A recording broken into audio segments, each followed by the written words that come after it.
Ako nga pala si Balong, tubong Negros Occidental.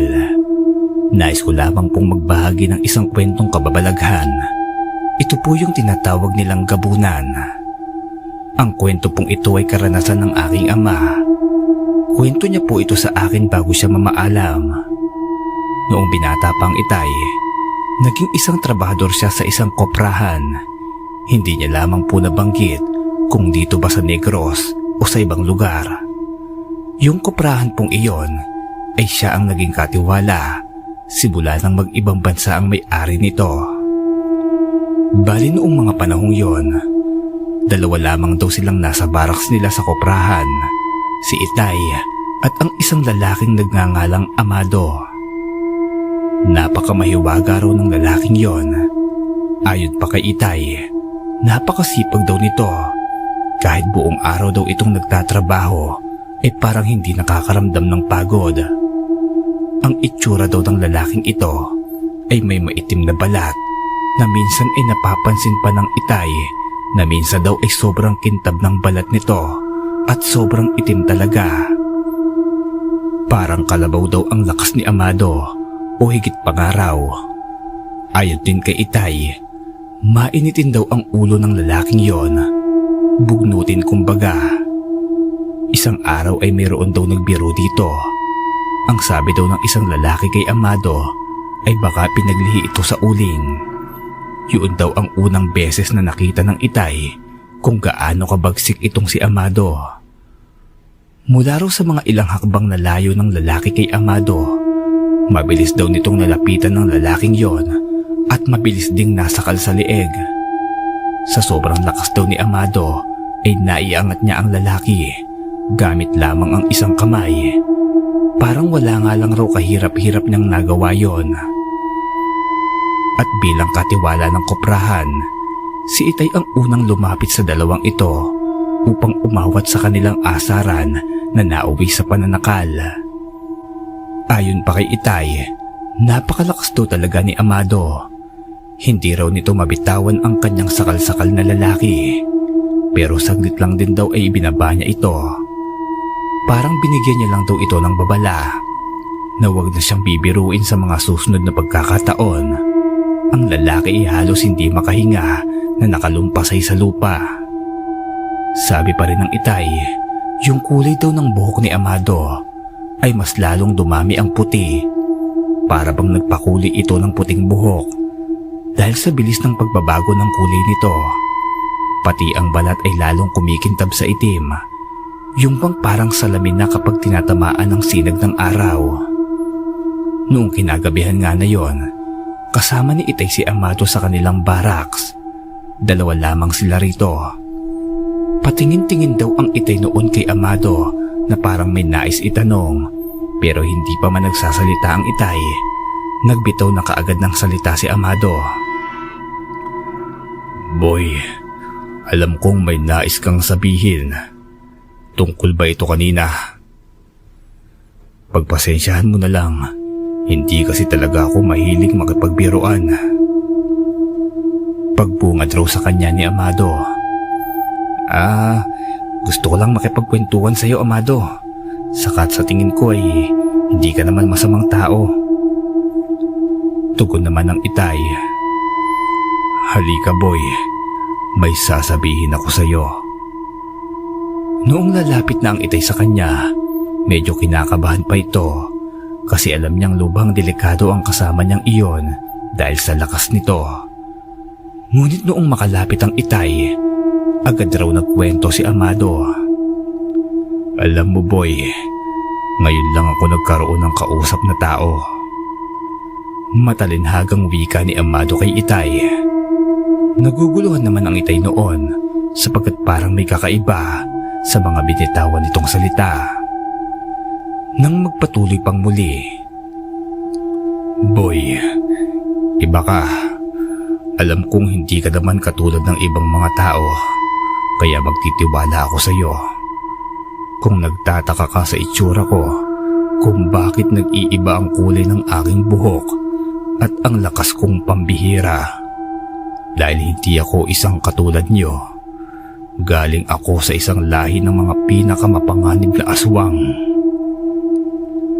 Nang marinig nga ng itay yon, biglang nagtaasan ng balahibo nito sa katawan na hindi rin makapagsalita. Walang naitugon ng itay sa mga sinalaysay ni Amado. Nakatitig lamang ito sa mukha ni Amado habang nagtataka.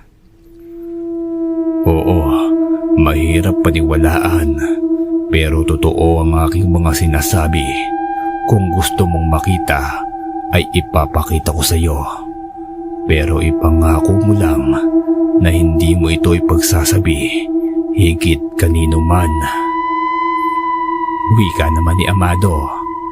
Nang matapos nga niyang sambitin yon, agad na lumabas ng barak si Amado at isinara ang pintuan. Sinabihan niya rin ang itay na kumuha ng bawang at hawakan lamang. Nagtataka man ay isinunod na lamang ng itay yon. Nang matapos nga niyang makuha ang bawang mula sa isang basket na kanyang pinaglalagyan ng mga panangkap sa pagluluto, agad na itong dumungo sa bintana na may harang-harang na mga kawayan. Hindi ito kayang pasukin ng mga hayop sapagkat masinsin ang pagkakagawa rito. Mula doon ay sinilip niya sa labas si Amado.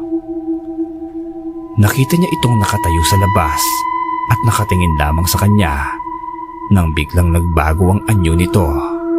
Naging isang mabangis na tila halimaw, may matatalas na mga ngipin na tuko at nanlilisik ang mga mapupulang mata. Nang makita ngayon ng itay ay sobrang pagkatakot nito. Hindi na siya makagalaw sa kanyang kinatatayuan. Nang ilang sandali lang din ay nagbalik na sa dating anyo si Amado at nakangiti itong nagsalita sa itay. Boy, yung bawang na hawak mo, ibalik mo na sa basket. Wika nito sa kanya. Ayon pa kay itay, noong mga oras daw na yun ay hindi niya alam kung ano ang dapat gawin. Iniisip niya na baka atakihin siya ni Amado kapag wala na sa kanya ang bawang na kanyang hawak.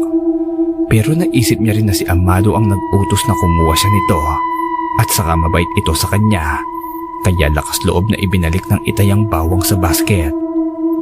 Nang magawa nga niya yon, binuksan na rin niya ang pinto ng barracks at dahan-dahang lumabas. Agad siyang sinabihan ni Amado na wag daw mag-alala at hindi siya nito sasaktan. Doon na napalagay ang loob ng itay at ngumiti na lamang kay Amado.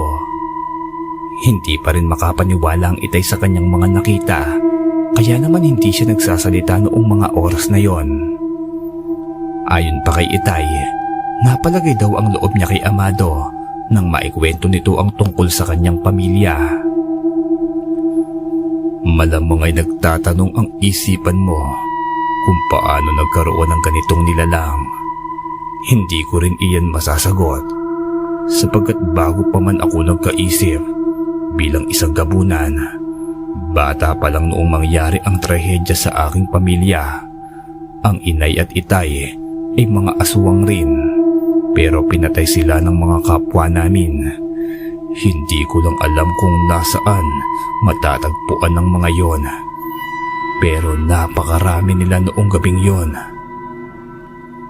Wika sa kanya ni Amado.